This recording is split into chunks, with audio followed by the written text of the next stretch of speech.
Welcome to Flash Fiction from Giant's Reach by Steve Cook.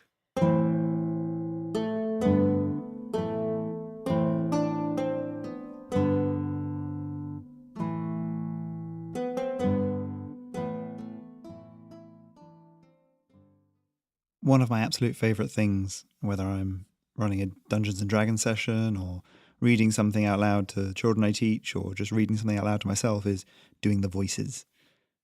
When I'm writing, I sometimes hear things in the voices that I would read it in, and I find that really helps with characterization.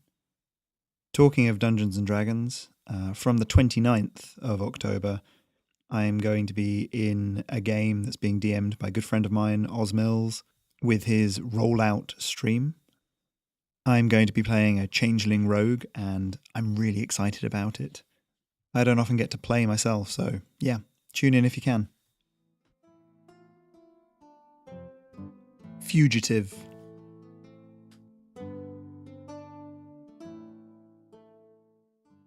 Jonas stood in the stillness of the deep forest. His breathing seemed oddly loud, billows of white condensation puffing into the air, counterpoint to the gentle squeak of his leather boots and coat. Fragments of birdsong sounded occasionally, the rustle of tiny creatures moving from branch to branch, and Jonas smiled to himself. Golden beams ghosted down from the sky above. He smoothed his bushy white beard down, hauled the sack on his back higher, and resumed his walk home. The cabin stood in the shadow of a cleft of rock thrust through the soil, on the top of which a green cloak of moss had grown. The back of the wooden structure became a canopy that partially concealed a forge, tools lying out in the open on metal racks.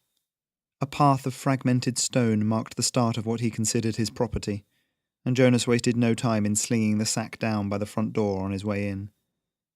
The little cabin, one room and sparse with it, was cool and smelled a little damp. The form on the bed, his bed, seemed to exude the smell. Hunched up as he was, wrapped in blankets, the lad on the bed barely seemed human. Jonas tutted, blocking the door open with a rock, and kicked the bed frame. "Time we be getting up," he rasped. "Come, boy." The face that peeked out from under the woolen blanket was bleary and half asleep, accompanied by a mumbled reply that didn't even attempt to have words in it. Jonas shook his head. "Outside, boy. 10 minutes." By the time the gangly lad finally emerged from the cabin, Jonas had raked the ashes from the forge. With the wood from the sack, he had kindled a merry flame, one that would soon become a steady glow that could be nurtured. "Boy." "Leon," the boy said. "It's Leon." "Act like a man, boy, and I'll treat you like one," Jonas said. "Now then, you're ready for work." "Coffee first," Leon said. He went around the back of the cabin to where his bag was stored and brought out his precious metal coffee pot. Without waiting for an invitation, he plonked it into the forge. "That stuff'll poison your mind," Jonas growled. "It's a drug, boy. You're dependent on it." "Probably," Leon said, "but it does feel good." The pot ticked as it heated up, the intense heat of the forge working on it, and before very long he had a tin mug full of strong black coffee. Leon made a small sound of intense satisfaction. Jonas shook his head and picked up a pair of tongs. One of the horseshoes left unfinished from the previous day still lay on the anvil, and he thrust it into the fire. "Bellows, boy." Leon began to lean on the bellows, balancing his mug of coffee in the other hand. After a minute, he was forced to put the mug down and give the heavy leather bellows his full attention. "You left this undone," Jonas said, tapping the horseshoe with the tongs. It was dark still, the fire only just beginning to touch it. "Said to get it done before the day ends." "I lost the daylight," Leon said, "and you always say not to work on past dusk." But how much of the daylight did you waste, boy?" Jonas picked up his heavy leather apron and tied it round his middle, then leaned on the anvil. "Why are you here, boy?" "I told you," Leon said. "I'm apprenticing." "You're hiding, or running. You don't want to be a smith, boy. You've sought me out, in the middle of nowhere. But you're not really here now, are you? Not where it counts." Jonas tapped his own forehead. Not up here. Leon opened his mouth, but no words came, his eyes unfocused, and after a moment Jonas heard it too, the thunder of uplifted paws on forest floor. Now who could that be? Jonas muttered. He looked towards the sound, away from Leon, and by the time he looked back, the boy was cowering in the corner. Boy? They can't know I'm here, Leon said. His face was as white as his shirt, hands up and trembling. Don't tell them.